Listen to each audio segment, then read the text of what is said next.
hair. I think it looks okay, can't tell.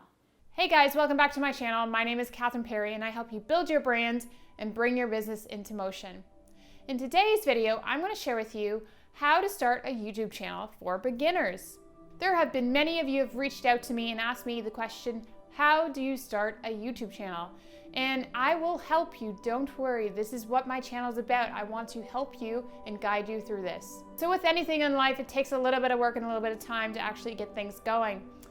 In the beginning with your YouTube channel, setting things up, it may be a little bit more time consuming, but once it's done and you can get on with videos. So if you are starting a channel and you want to do this for your business, this is awesome. I am so excited for you, but do remember you are going to be sharing your videos with people and they're going to be following you.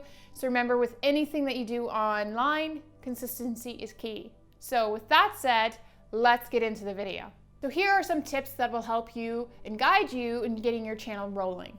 Now these tips are very simple, and if you have a YouTube channel or you've already started one and you're long term, this is not the video for you. This video is for beginners. These are videos for people that really need the extra help and just setting it all up. I go into more detail with my clients whenever I go and consult with them and help them understand the ins and outs, but this is like the main basic things that you need to get set up to ready to go. The first thing is your email.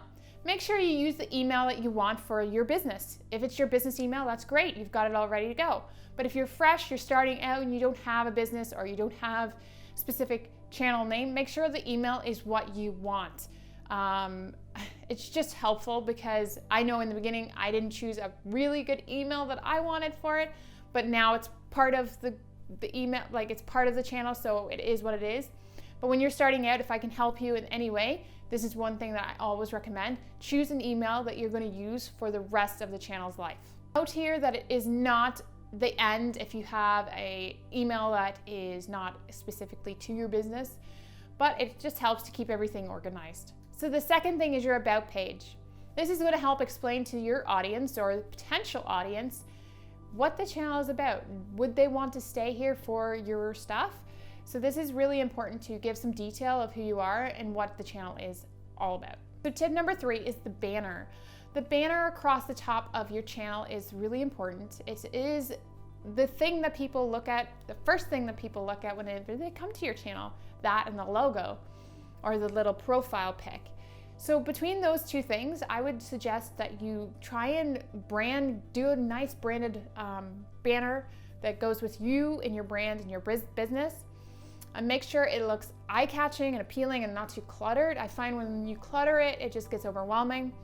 You want to make sure that you have all the little details in there that you want people to know on your channel without making it overwhelming. So the size of the channel banner itself is 2,560 by 1,440. And this is going to give you the banner like length, width, and height. So if you see across my channel, if you look back to my channel, or maybe I'll put a picture here, you can see the dimensions and how it looks. Now, a great thing that I've used in the past is Canva to make and create one of these. But like I said, Canva goes only so far unless you start to buy and purchase things within it. So I like to use Photoshop. Photoshop for me is my thing. I just love it. I can just get creative and do my own thing on there and just build it the way I want. Now, if you can't afford Photoshop, don't worry. Canva is just as good. Like I said in the beginning, when I first started out, that's what I used. And honestly, you can get good graphics and good titles for that. So just make sure it goes with your branding though. So tip number 4 is plan and film. So you want to plan out your videos. You want to make sure that you have good topics, you want to research them, and then you want to script them. Once you've scripted them, you need to set a time to film it.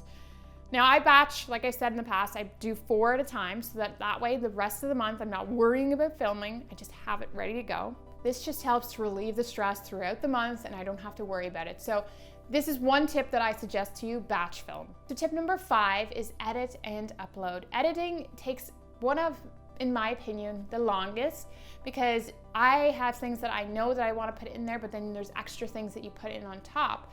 So if you're trying to say, oh, example this, and then you want to overlay it, like there's things that you need to put in extra in each different video.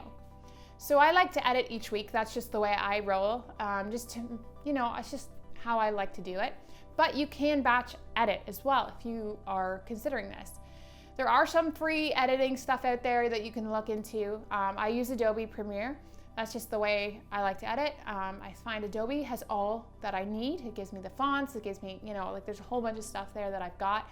And you know what, I just know how to use it, so why not? And then alongside the editing, you also need your thumbnails. So I like to take separate pictures for the thumbnails so that it makes it look like you've actually tried to catch people's attention instead of just screenshotting and taking from your actual video. So I do my thumbnails on also Photoshop. But you can also do this on Canva as well. That's a free editing piece online that you can do. So the options are there for you, but if you have the money and you're ready to go for it, thumbnails, editing on Photoshop is a really good option. Note here, if you don't have the time for the editing part, outsourcing is a really good way to speed up the process, and it's a good investment because that way your channel is going and you don't have to worry about it. It doesn't stress you out if you don't enjoy it or you just can't understand how to do it. So outsourcing is actually a great option here. I have a video on this, which I will link above and below for you to go check out, on why outsourcing is good in my opinion. And also I've been doing this for other channels as well, and it's really relieved the stress for them just to worry about the filming and the actual content, and then I come in and edit it and send it back to them. It's a really, really good way of just relieving that extra stress from yourself and from your business. So side note here, if you do need help with editing, please comment below or reach out to me in some way. All my social media stuff is below, so you can reach out in that as well. Then you're gonna want to upload. You need to figure out a time that you're gonna upload. You need to be consistent. This is where I said it in the beginning. If you know that you want to start a YouTube channel, you need to realize you need to be consistent for your audience. They want to know what you're all about, but they want you to be consistent. They want to come back every week. It's like watching a TV show. You wouldn't want to have it this day, one week, and then this day, the next week. So you need to make sure that you have a consistent time. For me, it's Wednesday at 12. That way people just know it's coming, it's ready to go, and I have a goal in my head. The next thing within this is you need to have a good description and good tags. This is where coming into research, all of this ties in together. So for me, I enjoy this. I love to do in the description. I love kind of figuring out the tags for it and how that's gonna push it out into the algorithm, all that jazz. I just love doing that kind of stuff, so that's interesting to me, but for others it's a little overwhelming. So the key here though is that you bring valuable content to the table. And I've said this in the past in all of my videos, that valuable content is what's going to bring the viewers back the most. If you're pushing out good content, you're sharing good information, they're going to say, yes, I want to come back and watch another video. Number 6 is share on other platforms. If you are a new channel, how the heck are people going to find you? Yes, if you have a good title, good tags and all that, yes, the algorithm will push it out there. But starting out, I would really highly suggest that you share on other platforms. You need to get past this thing though, if you share on other platforms that you're bothering people. No, you're not. There are people out there that really need this stuff. So share it and who knows what will come from it. Then number 7 is repeat. Start from the top, start researching, start scripting, start filming, start uploading, and then start again. Like it's just this big repeat. But the fact is, if you start, you take that first step and you get past that fear of like people judging you, you're going to have a very successful channel. It's not about the amount of subscribers that you have, it's about the people that are actually interested in your stuff. I may not get 1 million views on my videos, but I get views that count. I get people that are super interested in what I have to say, and that's the main thing for me. I want to help people that really need it. I don't need 100 million subscribers if they're not actually going to watch and be interested in the content. So that's just my 2 cents on that. How to start a YouTube channel is really simple. When you take it and look at it, it's just not that hard. I think people get overwhelmed and make excuses because there are a lot of people that are nervous to get in front of the camera and they just say, oh, this is an excuse for them not to do it. Or I don't have the best equipment. That's an excuse for them really not to do it. When I've told you in the past, it's your phone. You have your phone, do it. Just take, and then gradually people will see your progression if you can afford more. Just start. I think the excuse here really is that you're scared to do it, and all I can say is you need to step out. And if you need more one-on-one time with me to talk about it, do it. Reach out to me and I will come and I will talk to you.